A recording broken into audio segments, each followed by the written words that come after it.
শুনো, আজ আমি তোমাদের এমন এক মানুষের গল্প শোনাব যে একদিন ছিল ক্ষুধায় কাঁপতে থাকা এক তরমুজ চোর, আর একদিন নিজেকে বলেছিল আনা রব্বুকুমুল আলা, আমি তোমাদের সবচেয়ে বড় রব। কখনো ভেবেছ একজন মানুষের হৃদয় কতটা অন্ধ হলে সে আল্লাহকে ভুলে নিজেকে খোদা ভাবতে পারে? এই গল্প সেই অন্ধকার হৃদয়ের, যার শুরু হয়েছিল এক টুকরো তরমুজ দিয়ে। নীল নদের পাড়ে এক গরিব কুঁড়ে ঘর, রোদে পোড়া মাটি। মা ছিলেন অসুস্থ, বাবা ছিলেন অজানা। ছেলেটার নাম ছিল ওয়ালিদ। লোকেরা তাকে ডাকত ক্ষুধার ছেলে বলে। সে দিনে দিনে বড় হচ্ছিল, কিন্তু পেটে ভাত ঢুকত না। একদিন সে বলল, মা, আজ যদি খাবার না পাই আমি মরে যাব। মা কাঁদতে কাঁদতে বললেন, বাবা, আল্লাহ ভরসা। কিন্তু ক্ষুধা আল্লাহর নাম শুনে থামে না। সেই দিন সে বাজারে গেল। এক কৃষকের দোকানে বড় বড় তরমুজ।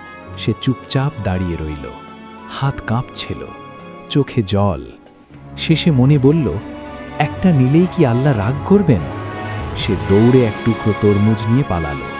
পিছন থেকে চিৎকার, চোর, চোর! লোকেরা ধরল তাকে, মারল, মাটিতে ফেলে দিল। এক বৃদ্ধ বলল, এই ছেলেটা চোর না, এই ক্ষুধার বন্দী। কৃষক দয়া করে বলল, যাও, আর চুরি করো না। ওয়ালিদ তরমুজের রস মুখে দিয়ে কাঁদছিল। সে ভাবল, যদি আমি শক্তিশালী হতাম তাহলে কেউ আমাকে মারতে পারত না। এই ভাবনাই ছিল তার জীবনের প্রথম বিষ। কয়েক বছর পরে সে হয়ে উঠল চালাক, চুরি করত, মিথ্যা বলত, আর বেঁচে থাকত। একদিন প্রাসাদের সৈন্যরা তাকে ধরল। সে পালাতে গিয়ে পড়ে গেল। প্রধান সেনাপতি বলল, এই ছেলে বুদ্ধিমান, কাজে লাগবে। সে হল রাজপ্রাসাদের দাস। প্রাসাদে প্রথম দিন সে বলল, এত খাবার, এত আলো, এত শক্তি। তার মনে জন্ম নিল আগুন, ক্ষমতা চাই। সে অন্য দাসদের উপর নজর রাখত, সৈন্যদের কথা পৌঁছে দিত। একদিন এক দাস বলল, আমরা আল্লাহর বান্দা, মানুষের গোলাম নই। সে সেটা গোপনে জানিয়ে দিল। পরদিন সেই দাসকে মারা হলো। রাতে ওয়ালিদ ঘুমাতে পারল না। তার কানে বাজছিল, আমরা আল্লাহর বান্দা। কিন্তু সে নিজেকে বলল, আমি বাঁচতে চাই, মরতে চাই না।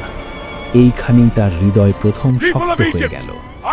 বছর গেল, সে হলো রাজদরবারের কর্মচারী। তার কথা মিষ্টি, চোখ ধারালো। সে রাজাকে বলতো, আপনি দেবতাদের পুত্র। রাজা খুশি হতো, সে পদ পেত। একদিন পুরনো রাজা মারা গেল। সিংহাসনে বসার লড়াই শুরু হলো। ওয়ালিদ সৈন্যদের বলল, আমাকে মানো, আমি তোমাদের ধনী করব। লোভ মানুষকে অন্ধ করে। সে ধীরে ধীরে সিংহাসনে বসল। প্রথম দিন সে বলল, আমি রাজা। দ্বিতীয় বছর, আমি দেবতাদের প্রতিনিধি। তৃতীয় বছর, আমি তোমাদের রব। সে বলল, আমি নীল নদের মালিক, আমি জীবন মৃত্যু দিই। কেউ প্রতিবাদ করল না, কারণ প্রতিবাদ মানেই মৃত্যু। রাতে সে একা থাকলে তরমুজের সেই দিনের কথা মনে পড়ত। সে বলতো, আমি আর কখনো ক্ষুধার্ত হব না। তার রাজ্যে ছিল বনি ইসরাইল জাতি, তার আল্লাহকে মানত। সে তাদের পছন্দ করত না। সে আদেশ দিল, তাদের ছেলে সন্তান হত্যা করো, মেয়েদের বাঁচিয়ে রাখো, দাসী বানাও। মায়েদের বুক খালি হতে লাগল। শিশুদের কান্না নীল নদে মিশে গেল। ফিরাউন বলতো, আমি শক্তিশালী, কে আমাকে থামাবে? এক রাতে সে স্বপ্ন দেখল, সে আবার সেই ক্ষুধার্ত ছেলে, হাতে তরমুজ, আর আকাশ থেকে আওয়াজ, যে নিজেকে রব বানায় তার শেষ ডুবে যাওয়া। সে ঘামতে ঘামতে উঠল, বলল, স্বপ্ন, মিথ্যা। কিন্তু আকাশে তখন নক্ষত্র কাঁপছিল। যে একদিন তরমুজ চুরি করেছিল, আজ সে মানুষের ঈমান চুরি করছে। কিন্তু আল্লাহর রাজত্ব কেউ চুরি করতে পারে না। ফিরাউন ঘুম থেকে উঠেছিল ঘামে ভেজা শরীরে, তার বুক ধুকধুক করছিল। স্বপ্নের সেই আওয়াজ এখনো কানে বাজছিল, যে নিজেকে রব বানায় তার শেষ ডুবে যাওয়া। সে দাঁত চেপে বলল, আমি ডুবব, আমি নীল নদের মালিক, আমি রাজা, আমি দেবতা। কিন্তু মন অস্থির ছিল। কয়েকদিন পর দরবারে খবর এলো, একজন লোক এসেছে, নিজেকে আল্লাহর রসুল বলে, তার নাম মুসা। ফিরাউন হেসে বলল, আমার দেশে আল্লাহর দূত? মুসা আলাইসাল্লাম বললেন, আমি আল্লাহর পক্ষ থেকে এসেছি, বনী ইসরায়েলদের মুক্ত করো, নিজেকে রব বলা ছেড়ে দাও। দরবারে নীরবতা নেমে এলো। ফিরাউন চিৎকার করে উঠল, কি আমি কি তোমাদের রব নই? মুসা আলাইসাল্লাম বললেন, আমার রব তিনি, যিনি আকাশ বানিয়েছেন, পৃথিবী বানিয়েছেন, আর তোমাকেও বানিয়েছেন। এই কথা শুনে ফিরাউনের মুখ লাল হয়ে গেল। মুসা তার লাঠি ফেললেন, তা সাপ হয়ে গেল। হাত বের করলেন, তা আলোতে ভরে উঠল। দরবার কেঁপে উঠল। ফিরাউন বলল, এটা জাদু। সে দেশের সব জাদুকর ডাকালো। তারা জাদু করল, কিন্তু মুসার লাঠি সব জাদু গিলে ফেলল। জাদুকররা সিজবায় পড়ে গেল। আমরা মুসার রবের ওপর ঈমান আনলাম। ফিরাউন চিৎকার করল, আমি তোমাদের হাত পা কেটে ফেলব। তবুও তারা বলল, তুমি যা খুশি করো, আমরা আল্লাহ ছাড়া কাউকে মানি না। সেই দিন ফিরাউনের হৃদয়ে আরো ঘৃণা জন্ম নিল। আল্লাহ ফিরাউনকে সুযোগ দিলেন, সে সুযোগ নিল না। তখন একের পর এক আযাব এলো। বন্যা এলো, পঙ্গপাল এলো, উকুন এলো, ব্যাঙ এলো, রক্তে পানি ভরে গেল। ফিরাউন বলতো, হে মুসা, দোয়া করো, আযাব তুলে নাও, আমি মানি। আযাব উঠলে সে আবার বলতো, আমি মানি না। তার অহংকার পাহাড়ের থেকেও বড় হয়ে গেল। শেষে আল্লাহ আদেশ দিলেন, রাতে বনী ইসরায়েলদের নিয়ে বের হয়ে যাও। তারা নীল নদের দিকে রওনা হলো। ফিরাউন খবর পেল। সে বলল, আমার গোলামরা পালাচ্ছে। সে সৈন্য নিয়ে ধাওয়া করল। সামনে সমুদ্র, পেছনে ফিরাউন।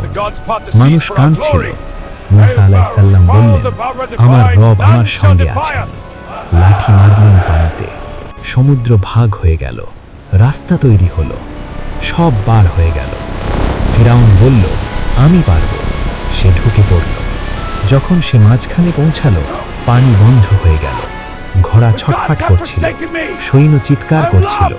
ফিরাউন তখন বলল, আমি ঈমান আনলাম, মুসার রব সত্য। কিন্তু তখন দেরি হয়ে গেছে। পানি তার মুখে ঢুকছিল। তার চোখে ভেসে উঠল একটা ছোট ছেলে তরমুজ হাতে মাটিতে পড়ে আছে। সে ভাবল, আমি কি সেখান থেকেই শুরু করেছিলাম? পানি তার মাথা ঢেকে দিল। যে নিজেকে রব বলেছিল, আজ সে পানিতে হারিয়ে গেল। আল্লাহ তার দেহ পানি থেকে তুলে রাখলেন, যেন মানুষ দেখে শেখে, যে অহংকার করে তার পরিণতি এটাই। আজও তার দেহ মানুষের সামনে প্রমাণ। ভাই, একদিন সে ছিল ক্ষুধার্ত ছেলে, তরমুজ চুরি করেছিল।